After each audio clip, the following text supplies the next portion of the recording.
I wanted to open this morning just with a little thought experiment for us. And that is this. I want us to focus a little bit on something I think that we all face in one way or another. And I want you to think about, you won't have any problem with this, I want you to think about some of the particular battles that you're facing right now. Could be a lot of things. Could be hurts in your family. It could be the marriage you're in. Could be the marriage you used to be in. Or the relationship maybe you hope to be in the future. Maybe it's your parents, your extended family, I don't know. Finances. Finances could be in disarray. Money could be really tight right now. Life could just be kind of messed up. Could be your health. You could be facing illness, disease, or even death. Maybe you lack confidence that you're the right one.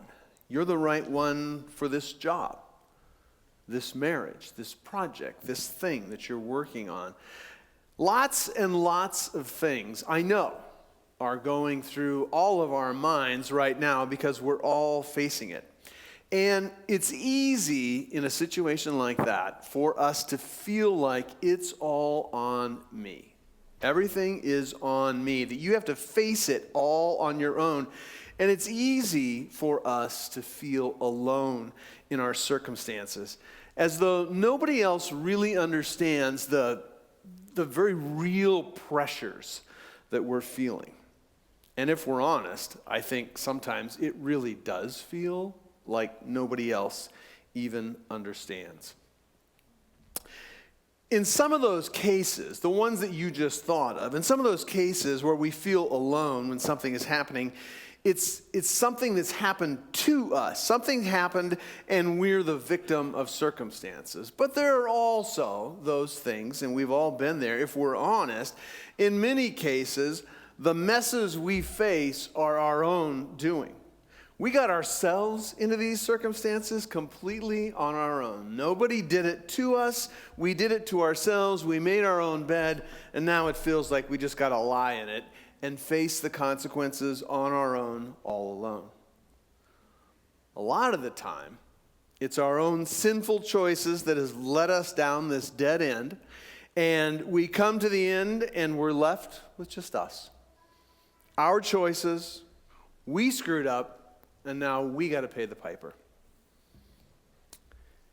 That's a heavy way to start, and if that's you, and I think it is, we all feel this way, we all feel alone, there's an effect then that all of this has on us. It affects me, it affects you, it impacts you, and the effects on us specifically of feeling as though we're alone in this battle. For one thing, I think we tend under those circumstances to withdraw from others. We're kind of comfortable maybe in our own thoughts and feelings and doubts, but we're all alone. And we do doubt. We wonder, is this situation ever going to get better? We probably think in our hearts, I bet it won't get better. And when we doubt our circumstances, it can go even further. We can actually doubt God, who maybe we think has set up these circumstances for us. And then, if we set aside the things that seemingly happen to us, but the things that we frankly, with our own sin, bring on ourselves, when our choices, our sin, leads us to feel alone, one of the consequences of this is that we can withdraw from others and withdraw from God. In all these cases, the consequences of what you're dealing with or what you're feeling, the consequences are dire when we try to go it alone, specifically when we don't realize that God is for us, God is for us and with us. So with that, that's going to introduce for us this morning the big question for today's message. And the question is, what can we do when we feel alone? You feel alone. What can we do when we feel alone? And that's where our ongoing look at the New Testament's letter to the Hebrews comes into play. The author is speaking to us, and God is speaking to us through this author, and he answers us in our sense of isolation, in our sense of maybe having to figure things out on our own, of having to make things right for ourselves to atone for ourselves. For those of you who've been here for the last several weeks since Christmas, as we go through this Hebrews series, you know, you've been hearing a variety of sermons as we work through the first 4 chapters. Maybe you've been reading along at home in Hebrews, and I want us to get a sense this morning of where the argument is going, where the author's train of thought is going. Now, when you read a longer letter like Hebrews, or when you listen to a sermon series on Hebrews, I think sometimes it can just sort of feel like one verse after another. It just kind of goes on and on and on. This is a fairly long book, after all. But the author of Hebrews did not think of his letter that way. He wasn't dropping 100 random devotional thoughts for you to kind of get inspired maybe over the course of your week. I want you to get the fact that he was making an argument. He had a plan, he had a direction that he wanted to go, and he was very clear in his own mind what he wanted to teach us. And the reason I say all that is to say that what you need to see is that today, in chapter 4 of Hebrews at the end, the argument starts to transition.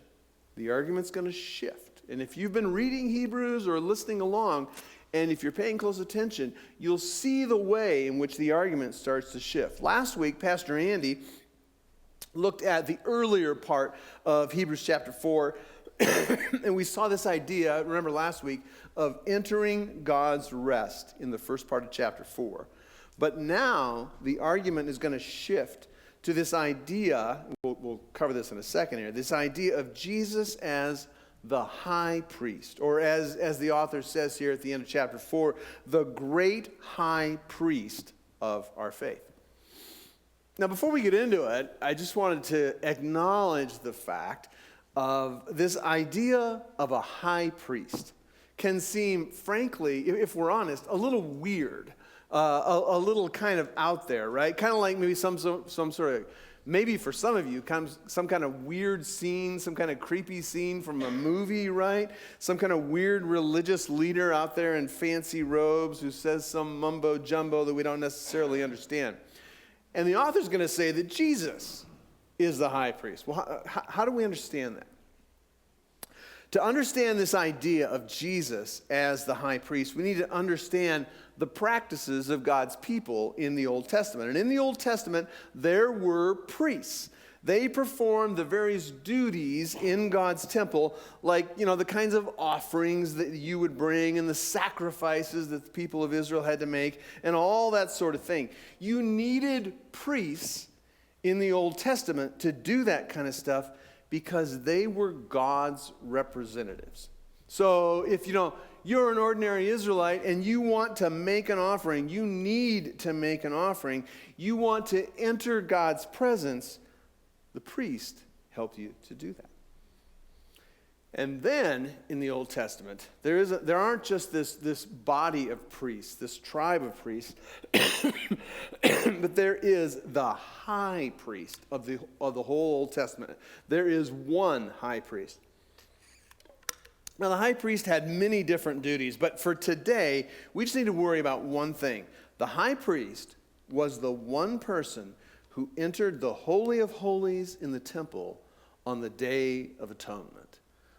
Maybe you've heard the phrase, the Hebrew phrase, Yom Kippur, right? You ever heard that? It just means the Day of Atonement.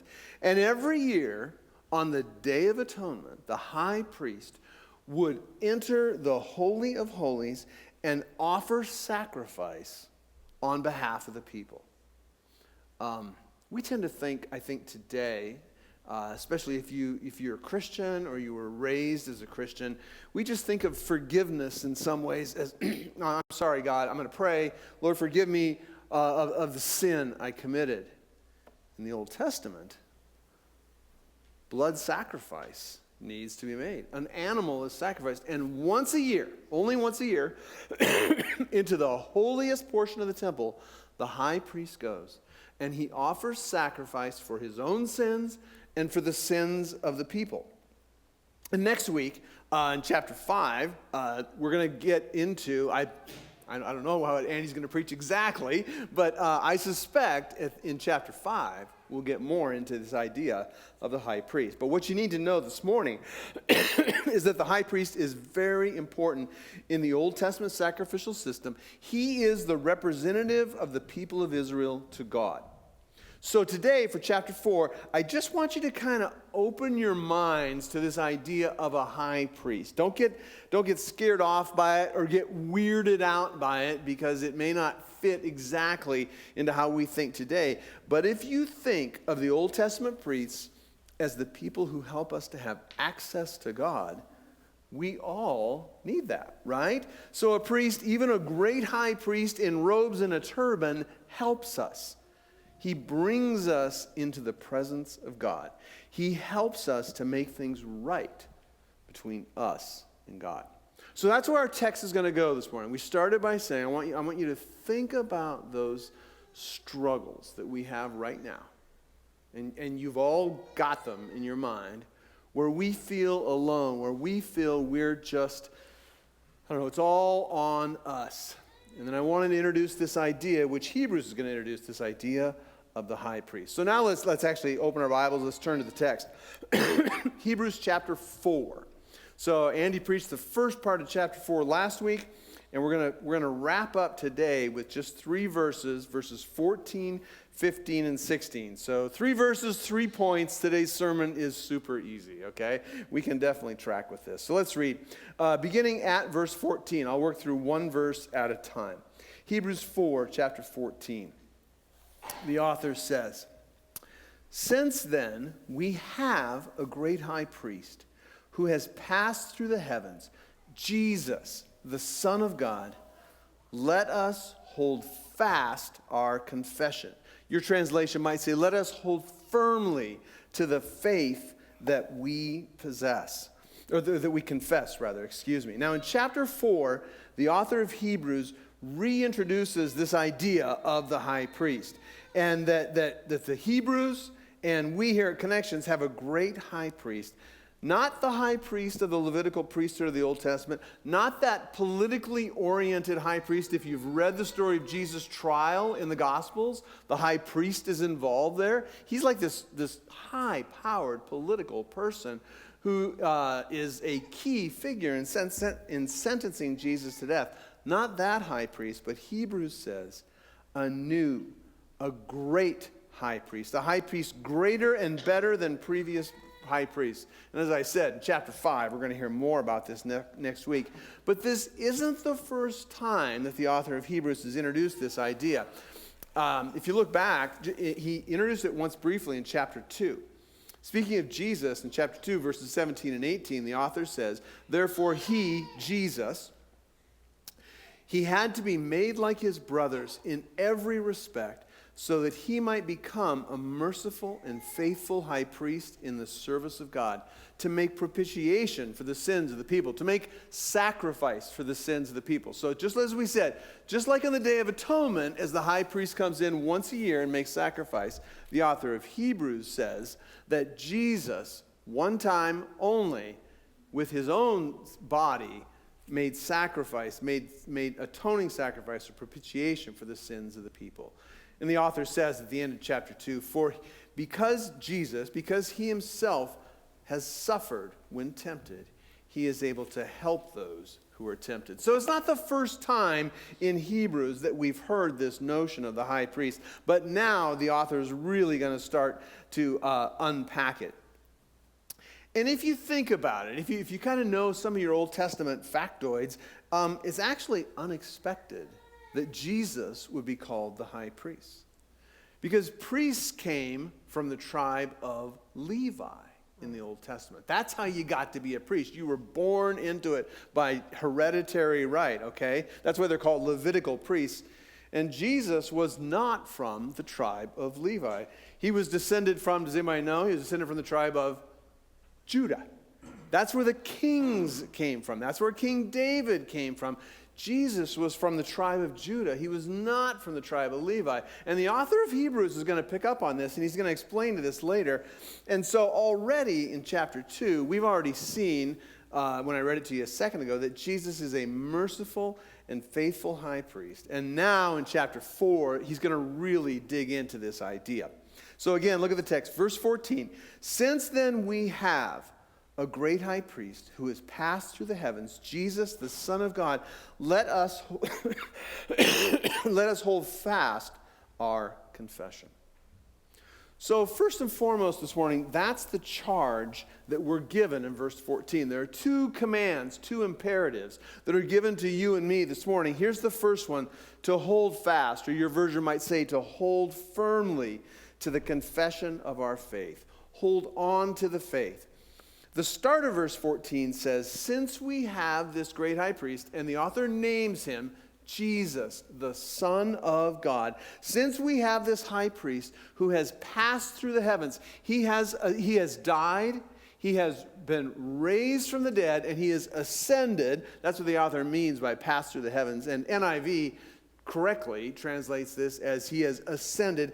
Since Jesus has ascended through the heavens, he says we need to hold on fast, to hang on tightly to our confession, to your profession of faith. So today's text gives us, I think, three key teachings that we've got to understand and follow. And here in verse 14, here's the first one. What must you do? What is Hebrews telling you to do this morning? Point number one, you've got to hold on. You must hold fast. Hold firmly to your confession. Since then we have Jesus, our great high priest, who was raised from the dead as the glorious Son of God, we've got to hold on. Don't give up, says Hebrews. Hang on firmly to your confession.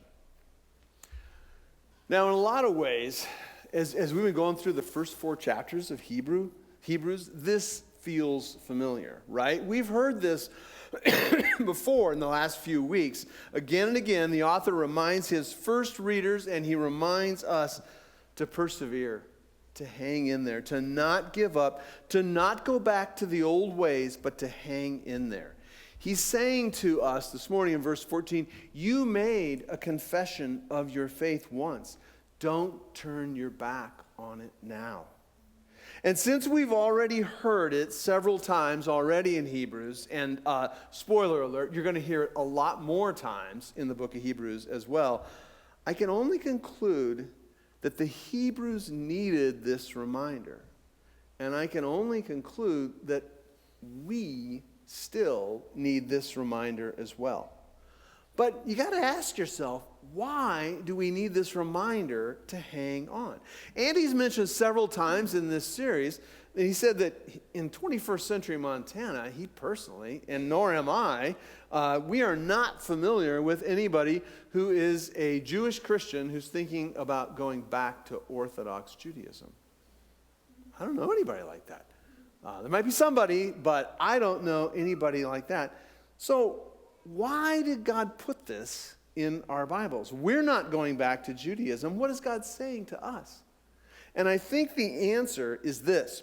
We may not be going back to Judaism, but for us, for you, we're tempted every day not to hold fast our confession. We're tempted every day not to hang on to our faith.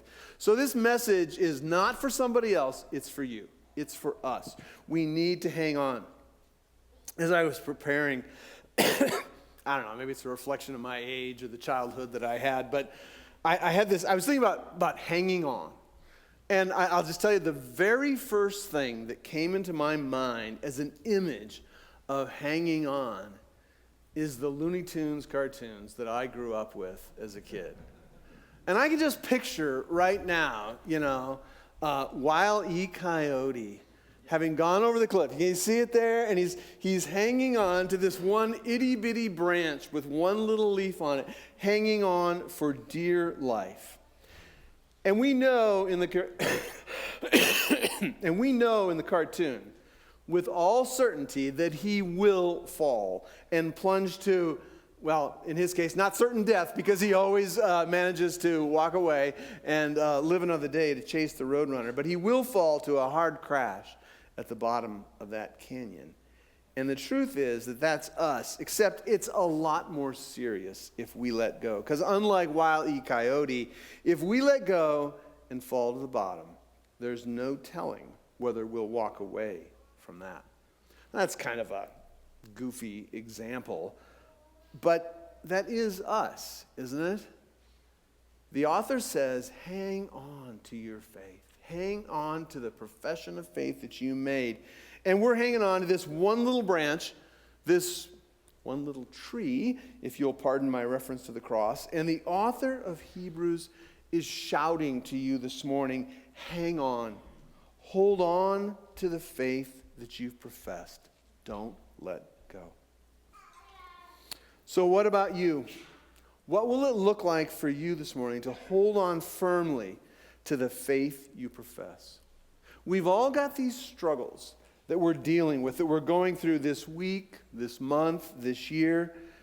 Think about your own circumstances and those situations that came to your mind a few minutes ago. What's God calling you to do? On the one hand, think about what giving up would look like. What if you did let go? What would that look like? And then give some thought right now. What would it look like to hang on? What would holding firmly to the profession of your faith look like? That is what Hebrews chapter 4, especially here in verse 14, is calling us to do. But if you think about it, this idea of hanging on, it really raises an important question. Okay, so our job is to hang on, to hold fast to our confession. The question is, exactly, how do you do that? Are we like the cartoon character just hanging on for dear life all by ourselves? Are we alone? That's how we started this morning. Are we alone? How do we do it? The answer, secondly, is in verse 15. Look at verse 15. Remember, the author's making an argument here. In verse 15, he says, "For we do not have a high priest who is unable to sympathize with our weaknesses, but one who in every respect has been tempted as we are, yet without sin." For we do not have a high priest who is unable to sympathize with our weaknesses. We don't have a high priest who is unable to sympathize. Let me just turn that around. Well, if we don't have that, what do we have? The opposite is what it means. We do have a high priest who is able to sympathize with our weaknesses. He does sympathize with your weakness. All those trials, all those temptations that you're dealing with right now, Jesus knows. He does. Jesus has lived through temptation, says the text. He knows what it's like to be tempted, and so he sympathizes. He understands. He's been tempted in every way like us, and he knows. Now, you might think, if you stop and think about it for a second, I mean, Jesus lived 2,000 years ago, right? In an agrarian society in the Middle East. Does Jesus really know my temptations? Jesus didn't have internet porn that was there. There was no social media. He wasn't married to my spouse. How can Jesus understand what I'm going through? But no. For Jesus, all of the kinds of temptation that you struggle with today, he knows he has gone through. The specific 21st century forms, you can take temptation and you can package it up in different ways across the centuries, and everybody's going to experience a different form of temptation. But the kind of temptation, Jesus has gone through that exactly. The text is saying the actual temptations, Jesus has been there and done that. As a matter of fact, for you, Jesus knows temptation better than you do because We're different. The way we face temptation, the way we deal with temptation is different. We think we face temptations, but in reality, for almost all of us, almost all the time, you know what we do with temptation? We give in really fast, okay? It's like, I don't know, like right now, my wife had knee replacement surgery, so she has these exercises to do. And early on, she, when it was super hard, she's got to, you wouldn't think this is very hard. She's got to hold her leg, the leg she had surgery on. I got to hold it in the air, like a week after surgery. I got to hold it in the air for like 10 seconds. It is agony at that time to hold your leg in the air for 10 seconds. When you're the guy with the stopwatch, it's just 10 seconds, right? It's not that big a deal. No, I'll count it down for you, 3, 2, 1. It is agony when you're going through it. For us, it feels like bearing temptation for 10 seconds. I couldn't possibly do that. We think that we're strong. We think that we're bearing up through it. We're done after about 3 seconds has ticked off the clock. But Jesus held out through all temptation. He suffered through all the temptations we face, but with one key difference. Your Lord Jesus went all the way through temptation, and he came out the other side without giving in. Do you want someone in your life who knows what you're going through? Jesus knows. And Hebrews says that our great high priest sympathizes with our weaknesses. He gets it. He gets us. He's gone through the very thing that you're battling right now. And that's the second key learning from the text. You are not alone in this. Jesus is for you. You are not alone. Jesus is for you. When you're battling temptation, when we feel like we're barely hanging on, we think it's all just us. We feel alone. And I talked about at the beginning about the impact that feeling alone, that feeling like you have to do this on your own, the impact that it has on us, the ill effects that it has on us. We think we're alone and that no one understands what we're going through. But verse 15 says, no, Jesus is your great high priest. He represents you to God, just like the high priest in the Old Testament represented Israel to God. He looks out for you. He understands. He gets it because he lived it too. So, don't believe the lie that you tell yourself, consciously or unconsciously, that you're all alone in this battle.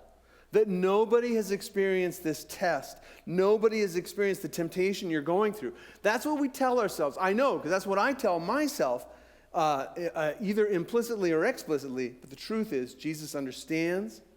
He sympathizes. And the reason he sympathizes is because he's been tempted and tested just like you.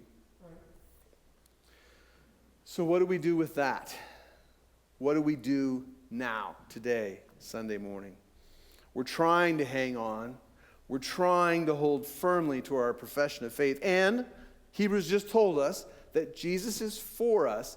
He sympathizes with us. And yet, what we need to understand, I guess, in terms of Hebrews' argument is, okay, I'm told to hang on. Jesus sympathizes with me. Jesus gets it. He's been there too. What do we do today, this morning? And this text in some ways is pretty simple. Look at verse 16. It's as plain as day.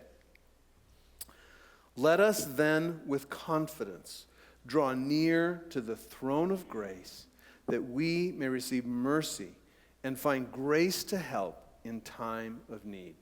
So in this last point, this last verse, the text begins with let us then. The idea is therefore. Okay, if these things are true, we're called to hang on. We're told that we can hang on because Jesus sympathizes with our weaknesses. Therefore, Jesus knows what you've been going through. He's been tempted the same way. Therefore then, verse 16, let us with confidence draw near to the throne of grace, that we may receive mercy and find grace to help in time of need. So far in these 3 verses, we were first given our first command in verse 15, hang on, hold fast, hold firmly to our faith. We can hang on, this is the middle verse, we can hang on because Jesus knows exactly what we're going through. And now we come to the second thing we're commanded to in this passage, our second imperative. We need to draw near to God's throne. Let us go to God with confidence or even boldness. Some of your translations will say boldness. And the Greek word behind this can mean either boldness or confidence. And as I was thinking about this week, as you approach the throne of grace, it makes sense, right? Boldness, I think, is how it looks on the outside when you are bold. And that implies on the inside confidence. And so the author of Hebrews says to you, go to God with confidence, even boldness. Go to him. We go to him. We ask him, not timidly or even afraid or doubting, but we ask with confidence. And what is it that we ask for? Hebrews says, draw near to the throne so that you may, 1, receive mercy, and 2, find grace to help you exactly when you need it. You go to the throne of the King who is filled with grace toward you, who has given you a sympathetic high priest, and what you receive at the throne is mercy. God forgives you of your sin, your rebellion, your brokenness, your waywardness. God forgives you, and you receive mercy. So, go to the throne. Receive mercy. It's there. It's waiting for you. In the midst of your temptations, in the midst of all those trials, in the midst of all the ways that you're being tested, go to God and receive mercy. It's there for you. 1, you'll receive mercy, and 2, the text says, you'll find grace. Grace to, quote, help in time of need. This translation is pretty typical of most translations that are out there, and is a pretty accurate translation. The idea is, in the author's original meaning, find grace, grace to help you, and God's grace for you is going to come to help at just the right time. Just the right time, right when you need it. And that's the third key learning from this text. God offers you mercy and will provide help when you need it. So ask boldly. Let me repeat that. God offers you mercy, and he's going to provide help when you need it. So ask boldly. We've learned as we've been going through Hebrews, listening to Andy's sermons, the book of Hebrews is kind of deep, isn't it? If you're reading this on a weekly basis, there's a lot there. And yet, honestly, it is eminently practical for your life. What have we learned this morning? Hebrews is calling us to hang on, to hold on to our profession of faith, to hang in there because our great high priest has risen from the dead. The grave cannot hold him, we sing. And he has ascended, Hebrews says he has passed through the heavens, and he sits at the right hand of God. Jesus is for us. He understands us. He understands and he even sympathizes with your weaknesses, our many, many weaknesses. You are not alone. Jesus is right there with you. And so what do? What should you do right now this morning? Approach God's throne. Come with confidence, even boldness, because your great high priest, Jesus, the Son of God, has gone before you. So now, go boldly to the throne. Find mercy for your sin and grace to help you in your time of need. We're going to come now to the Lord's Supper. We're going to take it together as a body this morning. The Lord's Supper was instituted, as you know, by the Lord Jesus on the night when he was betrayed. When he took bread and he said, "This is my body, which is given for you. Do this in remembrance of me. And when we come and take in a moment, there's going to be bread here for you. And he took the cup of Passover wine, and he said, this cup is the new covenant in my blood. Here at Connections Church, we don't restrict the Lord's Supper to members of our church. You don't have to be a member here this morning to partake. But we do understand the Lord's Supper to be for those who've placed their faith in Jesus, who've confessed their faith in the death and resurrection of Jesus. If you've done that this morning, come down to these two tables. Partake joyfully. And if you haven't done that, if you've not placed your faith in Jesus, what a day today to come to the throne of grace and confess your sin and receive mercy and grace to help. For all of us here this morning, as we take the cup and the bread, as I was preparing this week, I was just thinking of this last verse in Hebrews 4. And I don't know, maybe this isn't great or deep theology, but I was just thinking about taking the Lord's Supper. And I was thinking that maybe today, when you drink the cup, that's Jesus' blood for you. He shed his blood for you, and you, from Hebrews, you receive mercy. Mercy and forgiveness as we drink the cup. And when you eat the bread, Jesus' body for you, I kind of imagine us receiving the sustenance of bread, of God's provision for our need. And you know that God gives grace to help. He sustains you this morning in your time of need. So as the worship team leads us in a final song, let's come this morning to the throne of grace. Let's receive mercy, and let's find grace to help for today. When you're ready to partake, come forward to one of these two tables and receive mercy and find grace to help. Amen.